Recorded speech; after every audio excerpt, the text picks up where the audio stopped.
Hi there, I'm Leah, and welcome to the House of Hormones podcast. Emilie Lavinia, I am so excited to have you as a guest today. Thank you so much for joining us here on the House of Hormones podcast. Thank you so much for having me. I really have been looking forward to this chat because obviously you post about so many things that I'm passionate about. So really looking forward to having this conversation with you. For anyone that doesn't know who's one of our listeners, and I'm sure they do know who you are, but for anyone that doesn't know who you are, can you give us a little introduction? Sure. So my name is Emilie Lavinia and I am the fitness and wellbeing editor at The Independent. I'm a women's health journalist and a women's health brand consultant. So over the years, I've done various bits and pieces around media, around branding, around helping women leverage brands that make a lot of sense in the space because obviously there is crucial under visibility, under funding. And, I'm really passionate about making sure that the right stories get told in the right ways and making an impact on women's health at large. What was it initially that made you be so interested in women's health? Well, I was saying this to someone the other day. I think it's twofold, and there's a part of it that I find really inspirational, and there's a part of it that I find really depressing. And that's Yeah. that similarly to me, any women's health founder or women's health writer or anyone in the space tends to have arrived at this place because no one was helping them, and they felt they had to create a solution. They had no options, so they said, "Okay, I'm just going to roll up my sleeves and do it myself." So everyone I speak to has kind of come from that same place, and I'm the same. I found that there was not really enough information out there on sexual dysfunction or hormonal dysfunction. That there just wasn't anything on body literacy or anatomy. There were no brands that I could connect with. There were no thought leaders or influencers that I could find. So I thought at that time, I'll just do it myself. I'll try and connect with different brands. I'll try and build them up. That's what I did, and I decided to start contacting magazines asking if they wanted me to write about this stuff. And, it was great because the answer was yes. More brands started finding me, and I set up an agency so I could specifically help female founders working in the space. And that's kind of how I started consulting for media and documentaries and doing more TV. So it's all just kind of come from that point, which is great. But also because I was just frustrated with my own health issues, that's kind of how I arrived there. Yeah, it's really interesting, and I'm so pleased you described it as that because it is, it's an exciting time in this space, let's say that, but it is also really quite sad. And I've noticed that, like, we're doing a study at the moment with a company, and it's the link between perimenopause and depression and how many people applied to be involved in it. Firstly, the first thing was like, oh yay, we've got loads of people wanting to be involved in it. And then the second emotion was, oh, there's so many people struggling, and there was a wave of sadness. So it just feels so nice to hear you explain it like that as well. Yeah, I think it's amazing, like you say, that we're pushing and we're getting more data sets and we're seeing more brands popping up with interventions and solutions. But it kind of makes you think, why has it gotten to this point that we're all so frustrated and so, in the dark about our health that we've had to push so hard? But you're right, it is an exciting time, and I'm really glad to be part of it. Obviously, the conversation is ramping up in some areas of women's health, but what's one area that you think deserves a bit more attention? So I think we've kind of seen this Menoboom, which is really exciting. Loads more people talking about menopause. I now feel really equipped for that stage in my life, which the previous generations were not equipped. So that's great. But I do think that perimenopause is the next kind of big wave of information and education that we need to be focusing on, because a lot of people don't realize when it starts, what the symptoms are. They think they're just suddenly going to go from one day feeling a certain way to suddenly getting hot flashes, and it's kind of not that simple. So I really want more people to be aware of the symptoms of perimenopause and also about how to kind of prep themselves for that. So a lot of the work that I do at the moment is talking about fitness. A lot of it's talking about protein intake and strength training and all these kind of trendy ideas, but it is really essential stuff. And the more you know about it, the better equipped you are to move through perimenopause with none of those debilitating issues. We talk so much about perimenopause. Now, obviously, at the House of Hormones, we want to cover everything, right? So, literally from puberty right up to postmenopause. But But for some reason, this does seem to be the age gap and the women that need help and that are genuinely a bit lost. I think people don't realize that perimenopausal symptoms can very normally start at 35. And when you think of it, up until recently, it was 45 years old that doctors would take you seriously and start taking perimenopausal symptoms seriously. However, the research is now showing that perimenopausal symptoms, it's very normal for them to start at 35. And the problem is, as women, and I think you'll agree with me, we're very good at dismissing ourselves. We have been conditioned to think, if you're 35, maybe you have, I had 2 young children, so I say, I'm so tired. It's because I have 2 children, or I'm so tired. It's because I was out on Friday night, or you'll just dismiss it away and you'll never actually even take yourself seriously.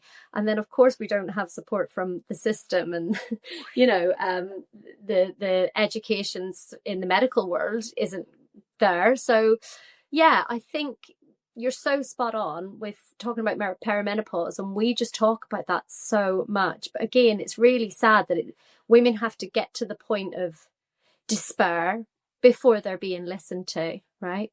Yeah, big time. And I think, it's really tricky because I know so many amazing doctors and advocates in the space, but, my personal experience has been one of consistently being, don't worry about it, you'll be fine, throughout my whole life with all my hormone issues. So that kind of medical misogyny seems so pervasive, and, it affects women at every age, but there is this kind of invisible middle ground when you get to perimenopausal age where you're thinking, well, I'm kind of at my peak. How can I possibly be struggling with, a serious health issue? You seem fine, you go home. So, it's a really tricky time to be in. But also, I think because women are, we're working more and we're having kids later, we're also in that situation where we're hitting like this big fertility crisis where no one's helping us with that either. So you've got perimenopause and fertility issues running alongside each other, and no one's listening to us. So it's a really, really crucial time to start educating people about what's going on with their bodies. Absolutely. What do you think around, the term perimenopause and menopause? Because I see a lot of women aged, in their 30s and maybe early 40s who completely are so shocked by that word and don't want to accept that word because previously it's wrongfully been attributed to being much older. And so, a young 30-year-old woman doesn't want to claim that word. Do you see that a lot? I guess so. I mean, for me, it's not so bad because I'm so immune to all of this stuff. I just see it You're as in a bubble. second nature. Yeah. Yeah.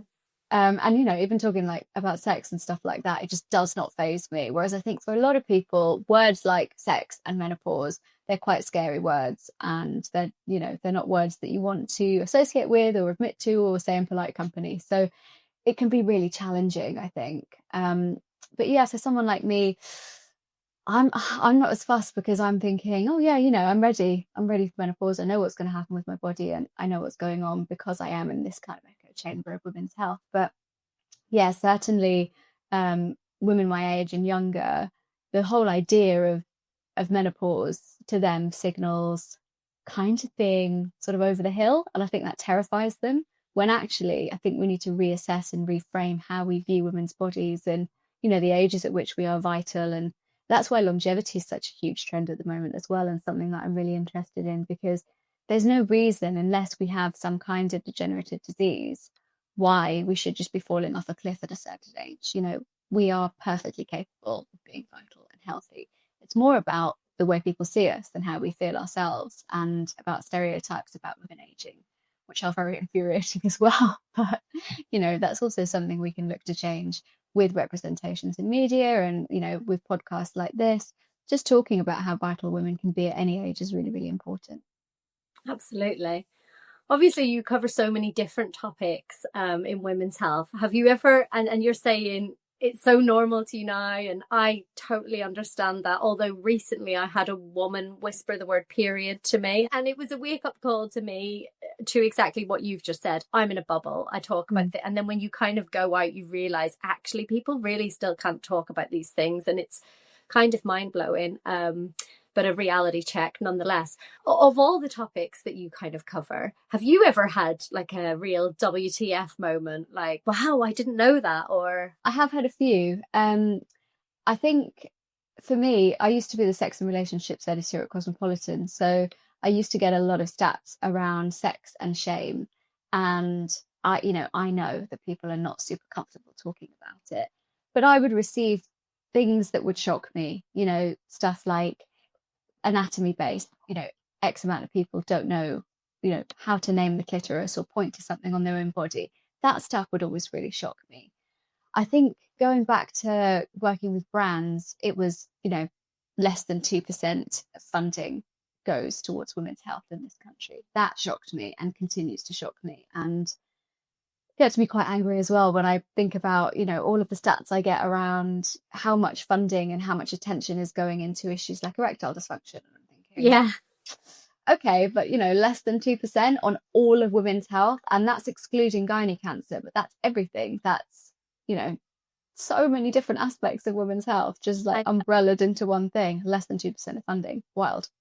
And obviously we have a lot of health issues that we need to cover, via funding and the National Health Service. But to me, that's such a tiny, tiny percentage. It does make me a bit angry, and it did shock me. And I'm upset that it's not changed that much in the last 5 years. But I'm hoping that with more awareness and, with more pressure, it can do. But I think, yeah, that's a bit of a worry. And also, all those things that I read when I worked at Cosmo about X amount of people can't point out where the clitoris is, or they don't know what a particular, aspect of their body is, and they can't name it. And that kind of opens the door for lots of issues with not being able to advocate for yourself. Because if someone touches you somewhere and you can't explain what happened because you don't have the language, that's a real worry too. And, that's why we need better education from kids level right up to adults, because there's gaps in knowledge for 50 and 60-year-olds. It's not just kids. a quick shout out to today's sponsor, the U Clinic. If you're tired of rush GP appointments and you're feeling like a number, this one's for you. The U Clinic offers 1 hour consultations, yes, actual time to be heard, and they go deep with blood tests, scans, follow-ups, and real answers. Head to theuclinic.com to get the kind of care that your body's been asking for. Absolutely, I couldn't agree more with that. It's so interesting because when you're talking about advocate for yourself, so many people don't understand what that even means. And so we're doing a campaign at the moment to kind of explain that, and to touch on your point of, obviously we're both hopeful for the future because conversations are ramping up. So we're hopeful for the future that there is going to be more medical research done in women's bodies. Hopefully there's going to be more money assigned to helping women. But in the meantime, what can women do to advocate for their own health? Well, I think there are loads of really great resources, like your podcast is one of them, but there's so much online now, which is incredible. And journalists like myself work really hard to make sure that we speak with experts and we get the best up-to-date information. So, if you go to any women's health magazine, it's not all kind of position of the week anymore. There is really, really great information in there that can help educate you on your own body and your hormones. I mean, there probably is still position of the week. I was going to say, it still has a bit of that though, right? Yeah, but people like that. Yeah, I think, if people like their horoscope or the position of the week, that's great. But there is also great stuff out there that can help you, become really empowered in the body. There are also like really, really great influencers who are medical professionals and who are qualified sex educators online.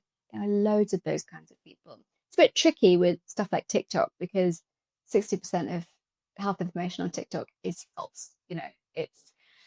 It's spun in a particular way that's going to get views, and you shouldn't follow it because it's not going to be good for you. However, there are loads of doctors using TikTok who are dispelling this information and are giving you great information about hormones and your body and helping you learn how to advocate and what things are called. You can also just speak to your GP. Like, I know it's quite difficult to get a GP appointment, but if something's really bothering you, doctors are available to help you. That's their whole job. So I wouldn't be too disheartened and think, oh, I'm going to experience being brushed off, or I'm going to experience medical misogyny. The more you engage with your doctor, the more you ask them for what you need, the more likely they are to be able to think, okay, right, well, this is someone asking me for something. It's my job to provide it. So I wouldn't say give up on your GP, because, you know, if you're really not having a good time, find a new one. But most of the time, they're there to do a job and they're there to help you. I just think, you know, internet has been incredible for so many different reasons. I mean, there are downsides to it, but, you know, social media and online magazines and resources like Brook Charity and, you know, other amazing charities that deal in women's health, they have loads and loads of free resources that all you need to do is go online and read them. It's about knowing what to look for as well, which I know sometimes can be quite tricky, but it is all out there. I love that advice.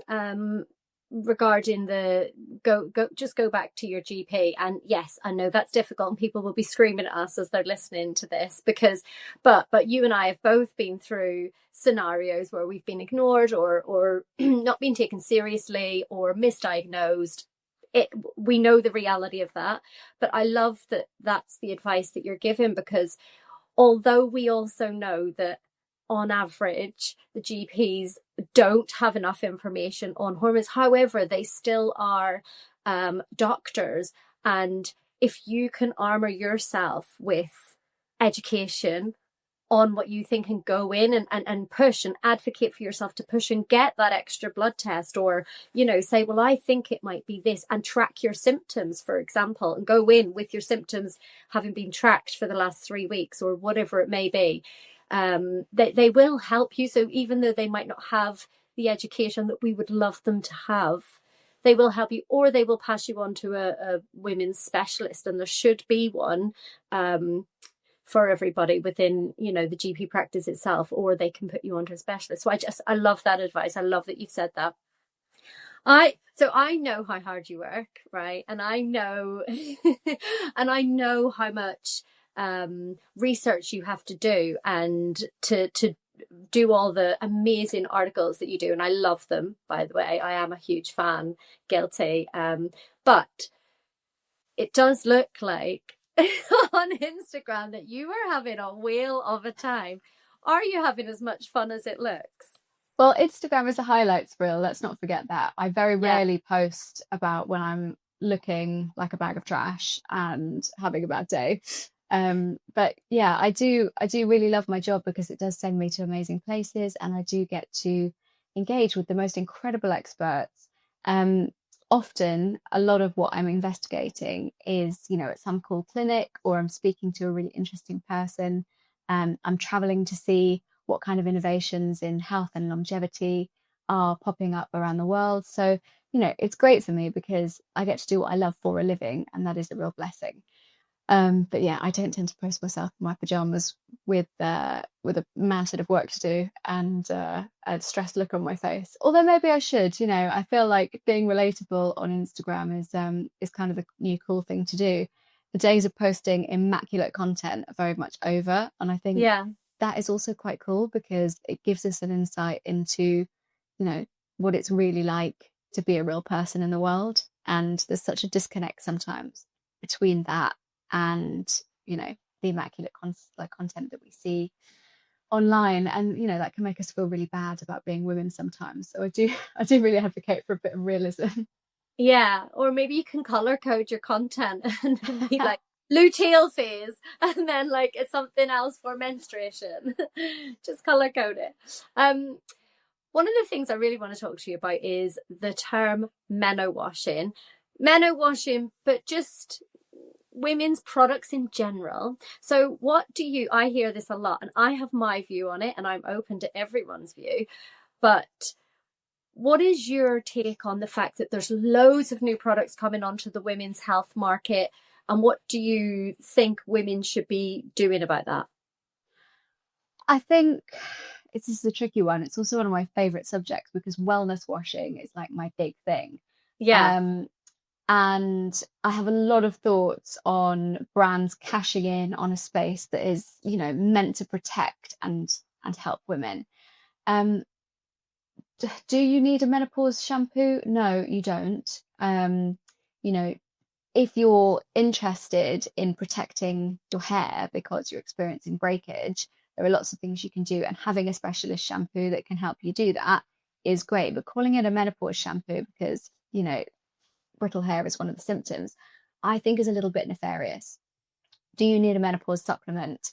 Well, you might do, because these supplements are probably going to be tailored towards your body and what it needs versus a multivitamin that has a recommended daily allowance that was based on studies done on men. So, like, yes, there are pros and cons to all of this stuff, but I do think that at the end of the day, slapping menopause in front of something so that more people will buy it is also a tactic that brands are employing, and we need to be wise to that. Just because it says menopause on it, it also doesn't mean it's going to be the best for you and your menopause. Everything is really, really subjective and really different. So, if you are struggling with deficiencies, best thing you can do is get a blood test or speak to your nutritionist. It's not by whatever thing says menopause on it. It's really, really nuanced. But yeah, there is a lot of menowashing going on, and it's tricky because I do think that we need specialist products. And it's better now that we're not all taking the same multivitamin, because those days meant that, women were probably taking too much of one thing and not enough of the other. Yeah. However, it's a tricky one, because also it might be a terrible product, especially in the supplement market, which is so saturated. And, if something is cheap, might mean it's terrible. If something is incredibly expensive, still might be menowashing and might not be any good. They might be using proprietary blends, which is essentially marketing speak for a load of stuff we're not going to tell you the amounts of what it is. So yeah, I could go down a big rabbit hole and all this stuff, but I just think it's really important to to check in with experts and to make sure that whatever protocol you're on, whatever products you're taking, whether they're menopause products or not, they are suitable for you and your body. Myself and so many women I know have taken things because they thought, oh, this perfectly explains my symptoms and it's perfect for me, but actually was not the one. So I just think, we need to be quite critical and quite mindful of that kind of thing. Menopause shampoo, I mean, it probably works for everyone. Doesn't necessarily mean you need to buy it. Yeah, I think I completely agree. But one thing I do think is women aren't stupid. So like I kind of like the direction of it, and I like the fact that the companies are putting a lot more effort into trying to find more products that are better suited to women. And I'm totally against companies just slapping the name on, in front of something and trying to pass that off. However, I'm so for companies that are actually doing proper research, and I know some of them, I know you work with some of them, and they genuinely are advocating for women. I mean, the House of Hormones come from a holistic approach first, end of story. However, if you want some grinding bed sheets, or you want some, if you want, women love products, so we're going to be out there buying different products. Isn't it quite fun that brands now have to work harder to please us? And like, when you think of your supplements, we don't want them in a kind of white plastic little bottle that we have to hide away anymore. Now we're getting these bougie, like brown glass bottles that look, so I'm all for that side of it. If the product's amazing, they advocate for women, they're doing extra stuff for women, then yeah, so yeah, it's an interesting one to watch, isn't it? Interesting space to watch. Let's talk a little bit about self-care. I know you talk about self-care so much. What's one kind of overrated wellness trend that you've seen? Overrated. I mean, the thing I am banging on about at the moment is the morning shed. It makes me so angry and I hate it so much. Because the morning shed is essentially performative wellness. It's not self-care. It's tricky because I see lots of critics online saying, hey, don't bash these girlies. If something makes you feel really good, let them do it. But the thing is, I don't think it makes them feel really good. I think they are trying to sell mouth tape and collagen masks and, silk hair rollers. And it is a kind of like hyper fixation on product that is undermining the true nature of self-care, which is self-acceptance, self-love, sitting with self, and also feeling like you are part of a wider ecosystem that accepts you and loves you. Self-care can be really product-led if it means for you relaxing after a long day when you are dog tired because you've looked after your family and you've worked and whatever else. But that is really leading to something that's inside. It's a catalyst for how you're actually feeling at the end of day, which is quite, an existential and spiritual pursuit. The idea that the morning shed is really self-care really winds me up, because it's all single-use plastic. It's not good for the environment. At the end of the day, it's not going to make you feel whole and great about yourself. It's just TikTok nonsense, and it's not good for anyone, and it really winds me up. So definitely overrated. Okay, everybody that's listening, seriously, don't start tagging Emilie Lavinia in your morning shed videos. Please don't do it. What about underrated? Let's go the other way. What is a self-care hack that you just love? Like, what's the thing that you can't beat? And it can be as simple as you like. So for me, I think self-care is about introspection. So meditation is a really, really big one. You don't need a fancy app. You don't need to be anywhere. You don't need to wear anything. You don't need to be in any kind of situation. All you need is your own mind. So the idea that you can tap into a mantra or a meditation at any time is really, really powerful. You are in complete control of your own mind and your own brain.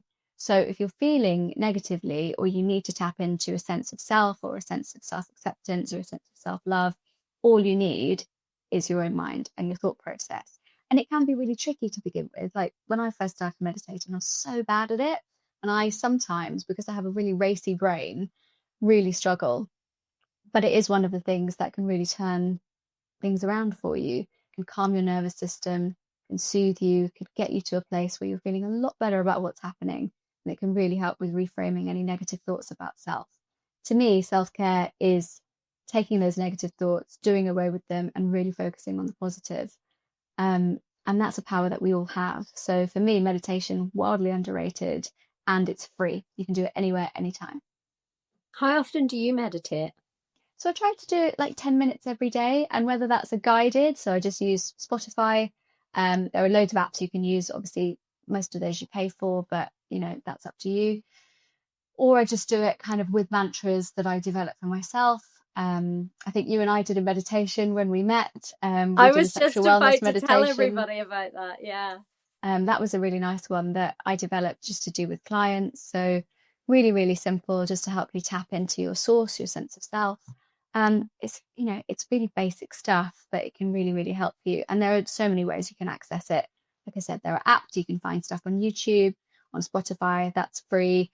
You can Google meditation guides, or you can just come up with your own little thing that you repeat, a nice little mantra, whatever makes you feel good. What's a mantra that you use to get out of like a negative headspace? Just something that's easy. So for me, if I'm feeling really, really overwhelmed, I tend to just kind of take a step back and tell myself, I'm in control. This is my reality.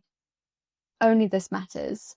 And then just keep repeating that, because when you tell yourself only this matters, you start thinking about the things that actually do matter to you, and start thinking about, oh, actually, that doesn't really matter to me. And I can reframe this whole experience. Because, even earlier today, I got a bit wound up about something at work and was thinking, I could get really wound up. I could feel my heart beating faster, or I could think, okay, I'm in control of my reality. Only this matters. It's really, really useful to me. But there are so many you can do, and they can be long, they can be short, they can just be repeating one thing over and over again. Like the one I sometimes quite like doing is, I'm vital, I'm loved, I'm powerful. So thinking about your energy, the people around you, and what you're capable of. And just those three things can be really, really useful, because if you're feeling terrible about your body, terrible about your day, or what you have or haven't achieved, terrible about your relationships, you tap into the positive aspects of what each of those things are bringing you, which is really, really useful. And, it's all part of this wider mindfulness and manifestation trend that's going on at the moment. I think it really, really works, and that's why people have been doing it for millennia. And there are different ways you can use it for yourself. Okay, let's get real. How many of us have been brushed off by our medical professionals with the word normal when something clearly isn't right? Same. That's why I love what the U Clinic is doing. They're not your average private GP service.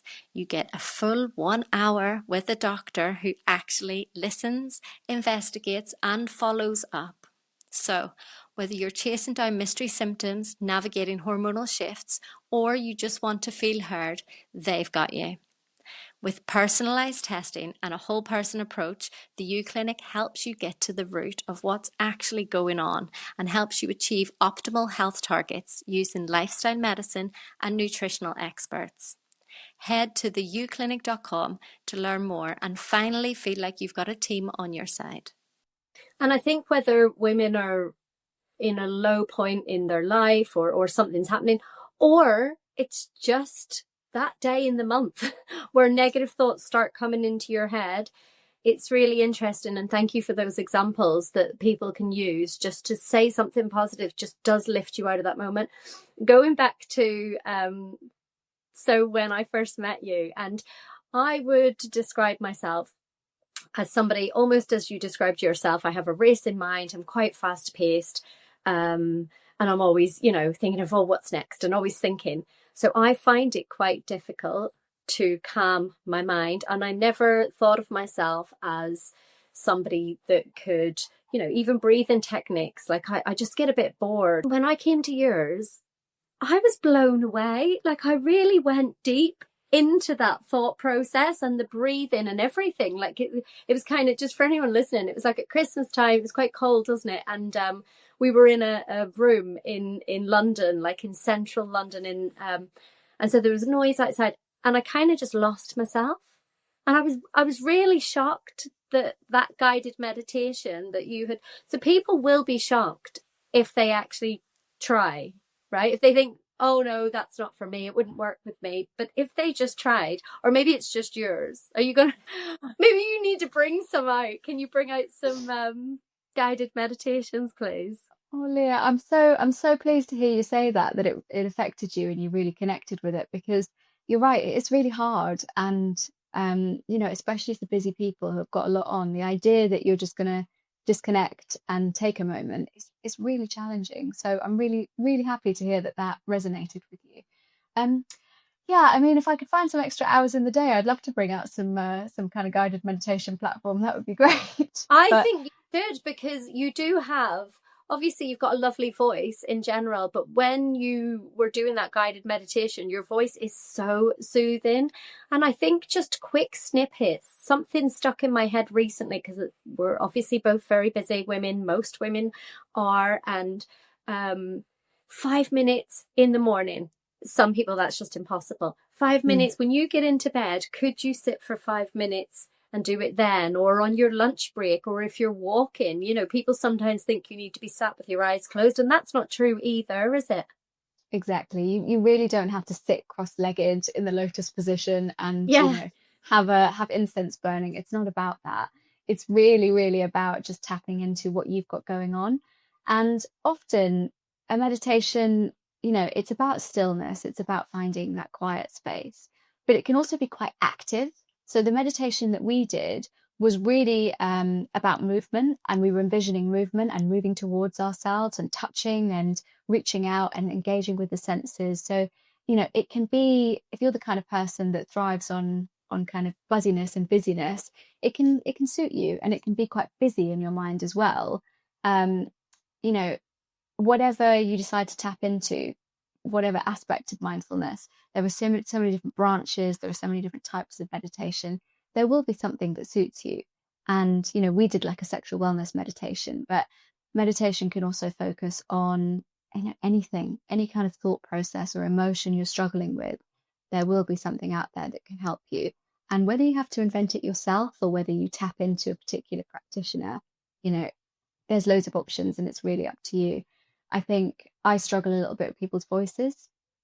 So if I find someone I really, really like on Spotify, I will just subscribe and keep engaging with them. And there are other apps that are quite big and famous that I just don't really like, because I don't really like the way that they do the meditation or the voice that I'm listening to, because I'm really sensitive to the sound of people's voices. So yeah, it's really personal, but I guarantee for everyone listening, there will be something that works for you. That's interesting as well. Good advice for people, because if you try something and it doesn't work, try something else. Don't just say, oh, well, then it doesn't work for me and I can't do it. Because I was so shocked, and obviously I need to subscribe to yours because your voice works for me. Obviously, you talk a lot in the public eye about different topics and taboos. What type of backlash do you get? And what was the biggest backlash you've seen? I think writing about sex has always been tricky because I come at it from a very well-meaning kind of educational place, and sometimes people just do not want to hear it. And I think I had a bit of a wake-up call when I was working at Cosmopolitan, because I think that a lot of the content I wanted to write was maybe not exciting enough for, for what was required. And a lot of what I was being asked to do was to kind of hit a particular market or a particular search goal. And I was thinking, this is all just getting a little bit kind of entertainment value and a bit salacious. And I don't really want to write erotic fiction. I want to write for educational purposes.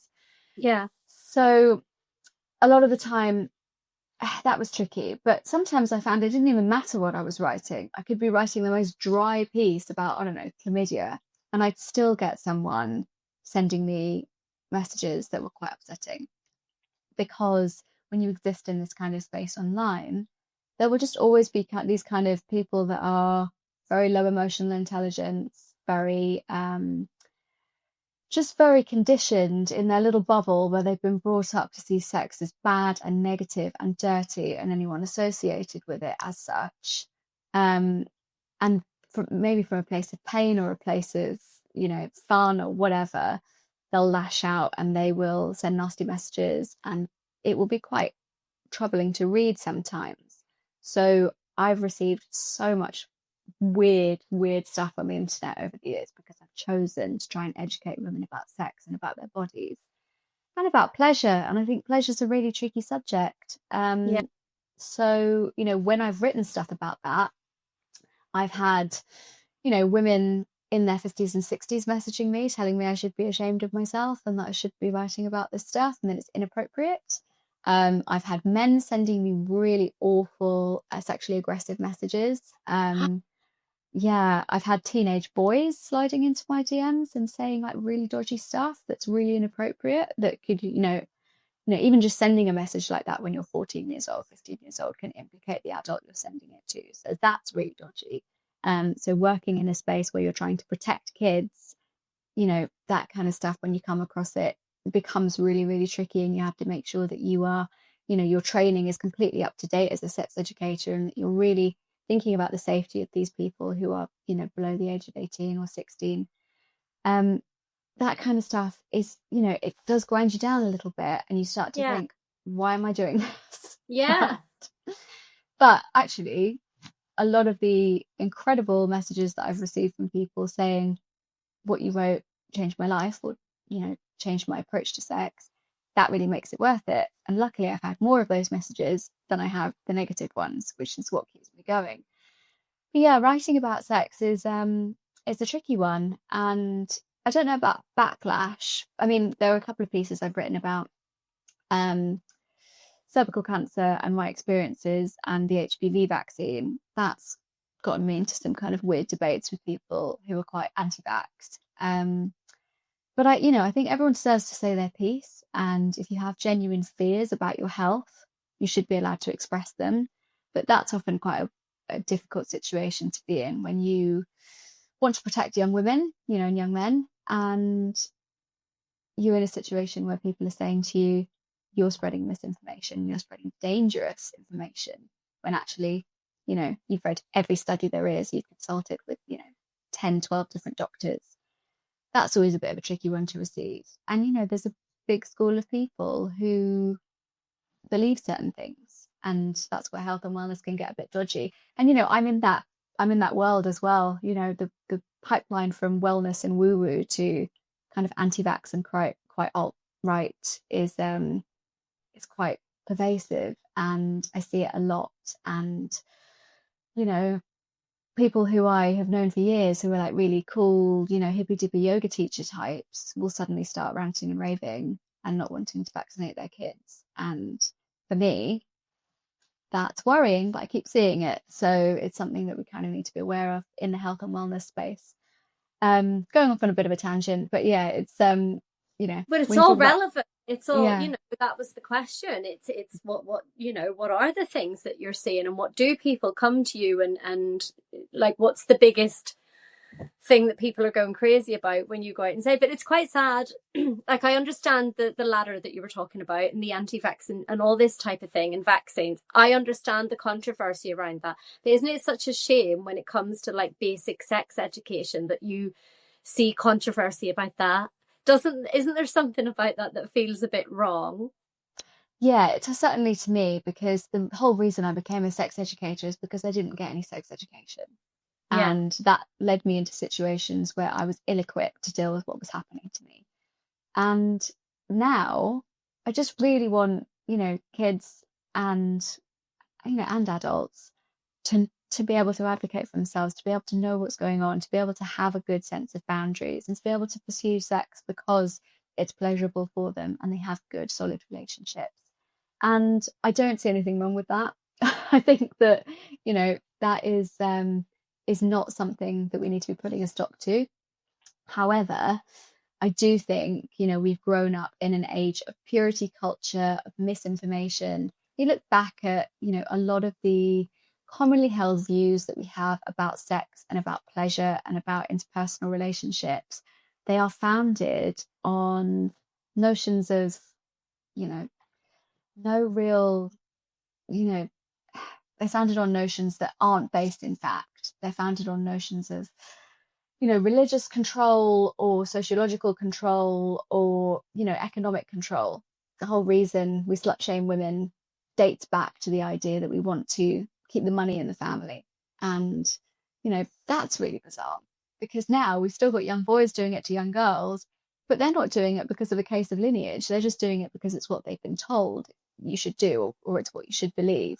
And sex education exists to combat that and to say, actually, that's a load of nonsense. And this is why, actually, this is the truth about your body. And, there's nothing wrong with this and there's nothing wrong with that. These are the things you should be avoiding and these are the things you should know. I don't want anyone to move through the world in a situation where they're likely to experience trauma. And that is essentially why I do what I do. Yeah. It's so important, I think, that we have people like you that are educating on all sorts of topics for women and men. Obviously, we talk a lot about women's health, but of course, we're mindful about men's health and the things that are going on there as well. So it's not to dismiss that, but it's just so important, the work that you're doing. And I'm so pleased that you said, with the weird and negative DMs that you get, the good ones outweigh that and make it so worthwhile, because long live your education. Lastly, I just kind of wanted to ask you, so if, say, you and I were throwing a dinner party, which wellness experts would you invite to have around that table? Like, who is your creme de la creme? Who do you love? And I love this question because I could talk about this all day. I have some like really favorites, but I want to hear yours. Oh my gosh, that's a really good question. And obviously you're one of mine, so you're my first invite. Well, thank you. You can come to my dinner party then. Like, yay. Obviously, I'll extend the invitation back the other way. I think there are some brilliant doctors and experts doing great stuff at the moment. I think that there are a few in sexual health that I would definitely call out. Dr. Sese, she does the most incredible platform talks with Dr. Sese. I love Dr. Aziza Sese. Yeah, I love her. She's always just like spot on talking about the things that need to be spoken about. I think she's amazing. Her little vulva that she holds. Yeah. The crochet vulva. Yeah. I think she's fabulous. I also think that, we kind of forget about so many different aspects of our health that are completely linked to, how we consider intimate health, but we don't necessarily think that they are. So stuff like gut health, really, really important. And I recently met Zoe's top nutritionist, and she is incredible. And we both gave a talk at the Houses of Parliament. And the way she was speaking about the importance of understanding your body, and the importance of gut microbiome on your hormonal health, on your mental health. This is a really untapped area, especially for someone moving into perimenopause. So I definitely invite her. I think she's great. I also actually at that event met someone called Dr. Faye Baghetti, and she is a neuroscientist and speaks about the really important and tangible differences between the male and female brain, and our hormones and our behaviors, and what is learnt and what is actually going on biologically. So she can definitely have a space at the table, because what she was saying was amazing. Yeah, all in for that one. I absolutely, obviously with my background in psychology, that is my hot topic. I'm obsessed. And also can I just throw in that we would have to have Dr. Lisa Moscone, because she is obviously doing so much research on this at the moment and has had huge funding for that. And that's just so exciting. So that's definitely a hot topic at our dinner party. Absolutely. I mean, I would love that. I think basically it's going to be us and a table full of doctors who are just putting the world to rights. Yeah. I also want to shout out Dr. Karen Rajan, because I think his videos are so educational, and he fights misinformation in such a fun way. I just think spot on, really, really good.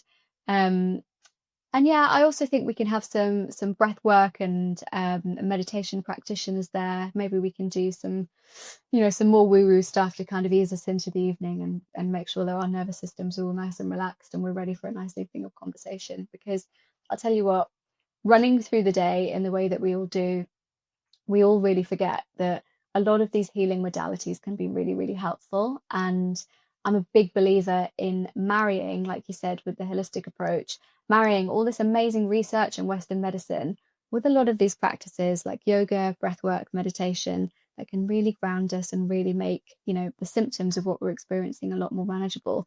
They really work. And, calming that nervous system is really, really important if we are consistently frazzled, burnt out, stressed. So that's, a big piece, I think, of the women's health puzzle that sometimes we forget and we miss out on. Absolutely. Well, listen, thank you so much for coming on today. I can't wait for that dinner party, firstly. Me too.